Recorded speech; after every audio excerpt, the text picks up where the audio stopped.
Hello, I'm Jim Wiggins, your host. Welcome to Cybersecurity Today, your source for the latest updates and insights on computer security. Our show is a 30-minute program that combines the format of a talk show and newscast to deliver thought-provoking discussions on the most pressing themes and current events in the cybersecurity space. Whether you're new to cybersecurity or a seasoned professional, Cybersecurity Today is the perfect place to learn how to protect and defend your information systems.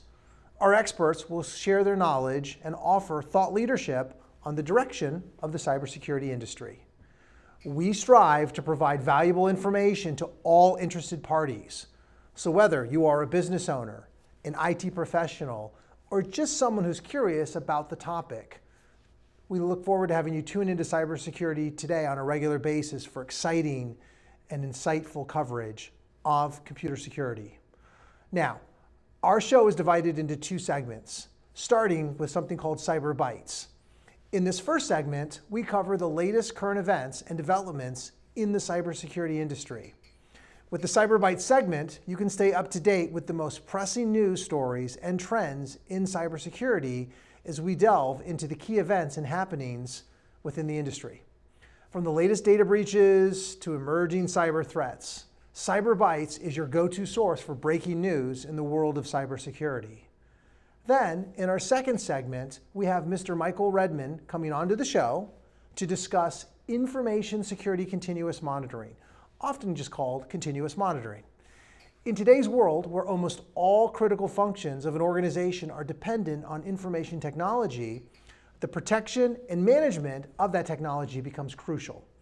Organizations need to design their enterprise and security architectures in a way that meets the IT infrastructure needs of their governance structure, their mission, and their business processes while ensuring their confidentiality, integrity, and availability of their respective information. The risk management framework is by NIST, and it's a structured and disciplined process that integrates information security and risk management into the SDL lifecycle or system development lifecycle. Continuous monitoring really becomes a vital part of this process to ensure that the organization's overall architecture and program remains within an acceptable level of risk despite changes that might occur. We've asked now Mr. Redman to come onto the show to discuss continuous monitoring so that you can learn about how this is used in organizations to ensure that their computer systems are staying at the appropriate level of protection and risk. We hope you enjoy today's show. Okay, so let's get into the Cyber Bites and talk about what's happening in the cybersecurity industry. In our first news article, the United States National Cyber Director, Mr. Chris Inglis, has announced his retirement effective February 15, 2023. Director Inglis had been leading the country's digital defense efforts and was expected to release a new national cybersecurity strategy in the near future. As Inglis departs, Kemba Ineas Walden, who joined the Office of National Cyber Director last spring, will step in as the acting director. Walden will serve until a successor for Director Inglis has been chosen. The timing of Inglis's departure is noteworthy as it comes just as his team was set to release the much-awaited national cybersecurity strategy that is expected to outline a stronger federal approach to cybersecurity. Lawmakers have urged Director Inglis to stay on until the strategy was released, and although the strategy's release is imminent, a specific date for release has not yet been announced. In a recent interview with CNN, Director Inglis expressed confidence in the Office of the National Cyber Director, calling it viable and valuable in its ability to protect critical infrastructure, strengthening the technology supply chain, and create good-paying cyber jobs in cybersecurity. In our last story, the U.S. Government Accountability Office, sometimes called GAO, has released its third report out of a series of 4 that highlights the key areas that the U.S. federal government needs to urgently address regarding cybersecurity. The report urges federal agencies to collaborate with state and local governments, as well as industry, to better protect critical infrastructure from cyber attacks. The report highlights the need for a national cyber strategy and the urgency to implement recommendations for improving the security of critical infrastructure. The GAO report highlights the Department of Energy's failure to collaborate closely with state and industry when developing plans to combat threats against the power grid. It recommends that the Department of Energy work with the Department of Homeland Security, state and local governments, and industry to implement the national cybersecurity strategy for the power grid. The report also criticizes CISA for not assessing the effectiveness of its programs and services supporting the security and resilience of the communications sector. Finally, the report recommends that CISA collaborates with industry stakeholders in the communications sector to better provide support and services that support this critical infrastructure. The report concludes that the agencies and critical infrastructure owners and operators must protect the confidentiality, integrity, and availability of their systems and effectively respond to cyber attacks. These are some of the headlines in the cybersecurity industry today. We'll now take a short break and we'll return with Mr. Michael Redman from Shellman to delve into continuous monitoring. Stay tuned, we'll be right back in a moment. When you're finished with your food or beverage cartons, toss it in the recycling bin. Because every carton is recyclable and can be turned into useful paper products. When the contents are gone, let the carton live on. Recycle your cartons. Welcome back to Cybersecurity Today. For our second segment, we're being joined today by Mr. Michael Redman, who is the Knowledge and Learning Management Lead at Shellman, as well as a CMMC Provisional Instructor and CMMC Provisional Assessor. Michael is a highly skilled cybersecurity expert with several degrees in computer networking and network security. He has twice been awarded the National Science Foundation Scholarship and is a recognized subject matter expert by CESIAC, CompTIA, and ISC Squared. Michael has served as an outstanding educator and has been recognized by the Southern Association of Colleges in 2010. He is a senior cybersecurity advisor to 2- and 3-star commanders and senior executives of the DoD, identifying risks and recommending countermeasures for information assurance and cybersecurity. Michael is a highly skilled IT consultant and has authored and instructed courses for Cisco, CompTIA, Security Plus, Network Plus, Linux Plus, and CASP. He has an active TSSCI and has been a speaker at several cybersecurity workshops and informational workshops for corporate companies. Michael, with all that being said, welcome to the show. Okay. So hey, Michael, can we start by having you talk a little bit about your background in cyber and more specifically within risk management? Maybe think about it from the context of RMF and continuous monitoring so we can kind of tie that into the discussion today. Yeah, absolutely. So along with the, what you mentioned in the introduction, primarily what I've been doing really for the last 20 years is making sure that the decision makers had the right information in what we call a just-in-time solution, right? So if you look at it as you have battlefield generals that need to make decisions on where to deploy our troops and our assets, and they're constantly being hit by noise from adversary networks, trying to obviously intercept or bring our networks down. I would lead the teams to manage all of that noise to make sure, again, that they had the just-in-time information that they needed to mount a successful campaign, right? So, after I got out of the true everyday military, day in day out, wearing the fatigues or being a direct civilian. From there, I transitioned into the more the consultative and commercial contracting world, where interestingly, really when I'm dealing with CEOs and CTOs, they need similar type of information, right? And how are they going to manage risk for their organization to continue to make it profitable, or to manage resiliency to ensure that intellectual property isn't stolen. So that's kind of in a nutshell what I do every day. Understood. Can we talk a little bit about what continuous monitoring means from a cybersecurity perspective? I mean, we didn't get a chance to delve into kind of your background in that. I figured we could maybe answer that in this next question. But how would you describe continuous monitoring to a layman on the street? So really, so all continuous monitoring is right. If I'm trying to explain it, for instance, to my 12-year-old, I want to make sure that all the things that are necessary for me to be able to perform the work I do are available when I need to have access to them, and that others cannot interrupt my use of them. So I keep an eye on them, basically, right? Making sure that I see all my assets and I know where they are. I know what they're doing. I know their strengths. I know their weaknesses, and I keep note of them over time. That's really all continuous monitoring is. So then how does it link into like the NIST risk management framework? Is there a relationship there or are they mutually exclusive?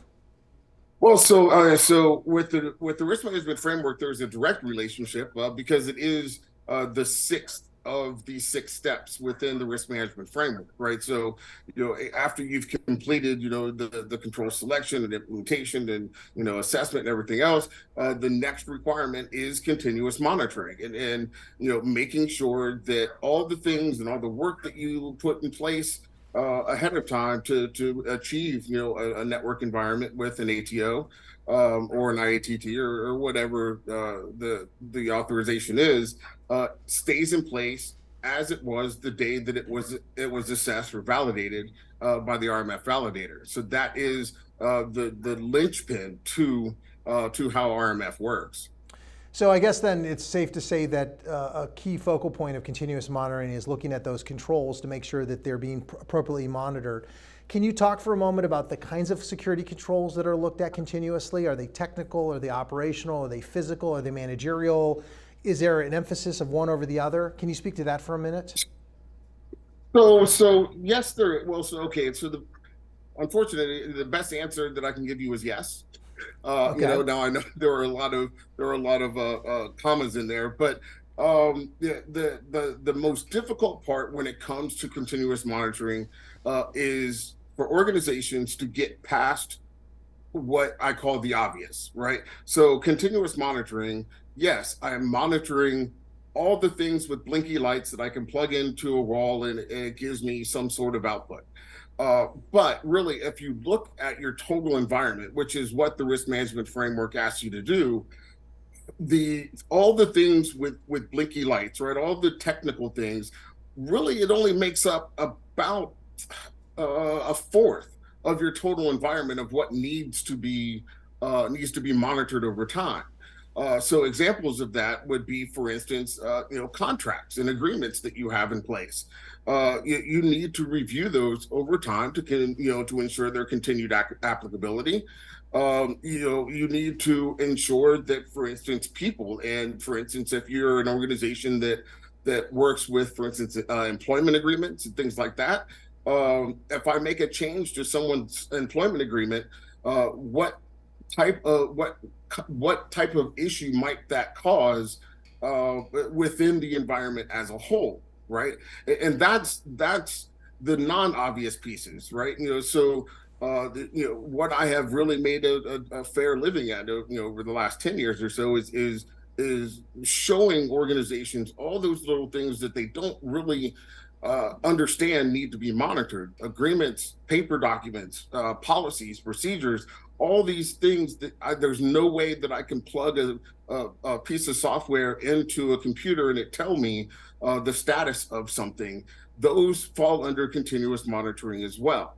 And how do you get your arms around that, especially when you start talking about some of these medium-sized and large-sized organizations that may have hundreds or thousands of agreements or contracts or policies that they need to keep track of over time.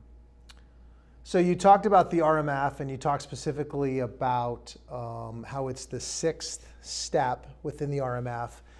If a viewer wanted to go out there and ultimately read about the RMF, that's 800-37, but are there other documents or are there other sources that they could use for additional guidance specifically to continuous monitoring?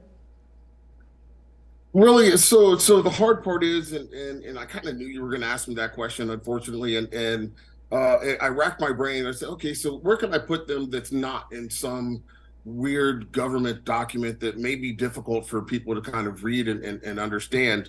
And the unfortunate part is really to understand, to fully understand what NIST wants you to and how to execute continuous monitoring. I can't pull you out of that document per se. So the 800-137 and the 800-137 alpha, those are, kind of your Bibles, right? It tells you, here is what continuous monitoring is. Here's why we do it. Here's why it's important. Here are the aspects of it that you should keep in mind. But remember, and the one thing that I always encourage my clients to understand is we're not creating an entirely different lexicon here. I mean, words are words. We're not changing the meaning or definition of words just because we're applying them to something different, right? So if I have to continuously monitor something, well, what is the thing that I'm being asked to monitor? Well, essentially, I'm being asked to monitor all the essential stuff that makes my business functional and operational and profitable. And that's going to be different for every organization. So, at the end of the day, it's how do I stay in business and what keeps me in business? That's what I focus on and try to eliminate the noise elsewhere. And really, the 137 does a really good job in kind of easy to understand terms of how to do that if you separate it away from the rest of the library of special publications. Understood, understood. So I'm sure some of our viewers have probably been in situations where they've gone through an audit. And one of the questions that would ultimately come up in the context of continuous monitoring is, well, if you did an audit, why do you need to worry about continuous monitoring? Can't you just rely upon the audit as a verification that the organization is doing what they say they do? What's your response to that? Why would continuous monitoring be more advantageous to an organization than just an audit that's done, for example, on an annual basis? So the thing to remember is an annual audit or a biannual audit or is simply that it's where you are at that point in time. The thing to remember is that networks and enclaves and environments and organizations have to breathe over time, right? And this was actually one of the harder concepts for me to learn when I was kind of a little baby senior advisor, because I came directly out of the assessment world where everything that I saw was real and true, and it had to be this, and the control says this, so this is what I have to look for. When I became the person that had to manage the breadth of the environment, I had to understand that I had to take the environment out of compliance, what we would consider static compliance, quite often to meet mission requirements, right? So that's the purpose of continuous monitoring. Is it takes into account that you have to let the environment breathe to meet the mission of the organization. But are you breathing so much that you're not coming back, you're not doing a full restriction back to what an assessor might be looking for at the time that they come look at it? And have you expanded so wide that you can never fully come back to where you need to be, for assessment purposes? So that is, at the end of the day, that's kind of how the best way to look at it is, sure, I'm going to have this annual audit. They're going to renew, my certification or my authorization. But in the meantime, in between time, have we expanded so far to meet mission requirement that we can't restrict back enough to meet our baseline security requirements? Understood. So you talk about authorization. You mentioned that as part of the ATO, which is a key component of the RMF. You'll hear sometimes in the buzzword something called ongoing authorization. How does continuous monitoring play in that particular space? I mean, historically, there's been like a 3-year cycle, but is there an expectation that continuous monitoring can help facilitate that ongoing authorization? So, and I'm going to tell. I guess I'm going to tell on myself a little bit, right? So, I'm gonna have to tell my age, just a little bit here. I have been a part of actively managing the last, I guess now 4 major Department of Defense accreditation or authorization models, right? So going way back to this thing we call DISCAP, which we're not going to get into, and DICAP, and then moving into the risk management framework. Um, the risk management framework was a dichotomous shift from those other two uh, uh, modes of authorization, right? The utopian goal of the risk management framework, which is why I just kind of dove in both feet, and drank all the Kool-Aid that Mr. Ross wanted to hand me, was the elegance of its design. Living in organizations, that certification was just an event that happened, every 2.5 years. So every 2.5 years, it's like, okay, we have to get ready for our audit. So let's put everything back the way it was supposed, that it's supposed to be. And it takes, the organization about 6 months to do that. Then the auditors come in, they validate, or certify that everything is meeting the control requirements, and then as soon as the validators leave, they put everything back the way it was, that the network actually worked. And so RMF took a very different approach to it, where knowing that that was going on, that they say, okay, so our utopian goal is ongoing or continuous authorization, which means it is always in a state of surety that the authorizing organization or authorizing official can have a level of confidence that the environment or the network or the enclave, or kind of pick an adjective there, is maintaining a stable baseline suitable for its mission. Now, every organization is going to have a different mission. Every enclave has a different mission. So it's not that you have to stay exactly within the bounds of any particular control requirement.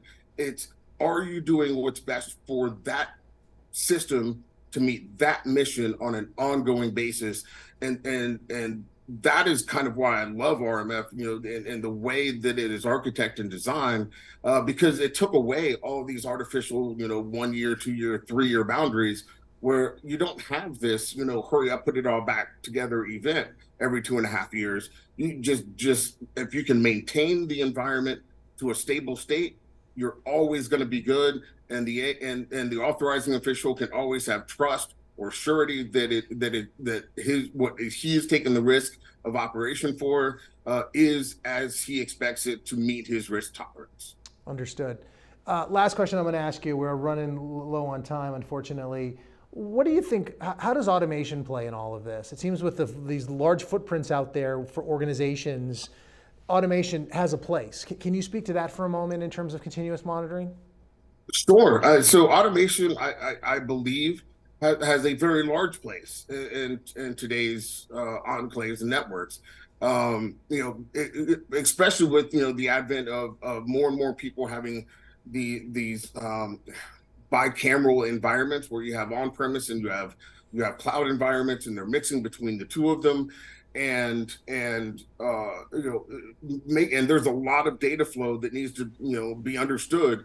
How is data moving from system to system, to database, inside the organization, outside the organization, between shared partners and non-shared partners? That's where automation really comes in. The mundane day by day look at, is this connection up or is this connection down? When did it come up? When did it come down? Right? We can automate all of that to give us, a true picture of the day-to-day snapshot of connectivity. The one place that automation cannot take the place of is actually making and creating the understanding of what is true, right? The computer is going to tell you when it sees something anomalous, but it only knows that it sees it as anomalous. There we go, because it wasn't seen before. They don't know that you, the day before, signed an authorization for this new connection to stand up. So it's gonna flag it as, you need to look at this because this is possibly bad. so now it's doing its job as far as, I'm going to automate all these mundane day-to-day tasks. But you're always going to have a human in the loop somewhere to make sure that the machine, isn't, well, for lack of a better term, lying to you. Understood. Hey, Michael, where can our viewers learn more about you and maybe interact with you? The easiest place to find me is on LinkedIn, and there's as a matter of fact, about 80% of my clients find me on LinkedIn. You'll always find me in probably one CMMC forum or another, or one risk management framework forum or another. I do teach still a lot of classes, a lot of CISSP classes, CISM classes, both private classes for organizations and both public classes. So, but one way or another, I promise you, you'll find me on LinkedIn, and you can always connect with me. All right, Michael. Well, hey, look, thanks for coming in. It looks like we're out of time. We want to really, again, expend our appreciation for coming in and talking to us about all kinds of issues around continuous monitoring. It's obviously a very big topic, and there's a lot of interest in it. We really appreciate you coming in. Thank you. Anytime. Thanks for having me. All right, so thank you for watching today's edition of Cybersecurity Today. We hope that the information provided was informative and that you gained something new about the industry.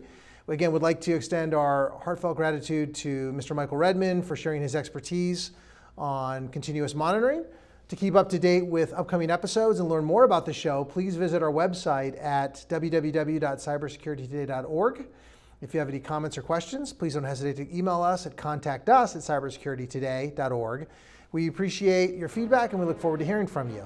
Thanks for tuning in, and we hope to have you join us at our next broadcast. Have a great day. Thanks, everybody.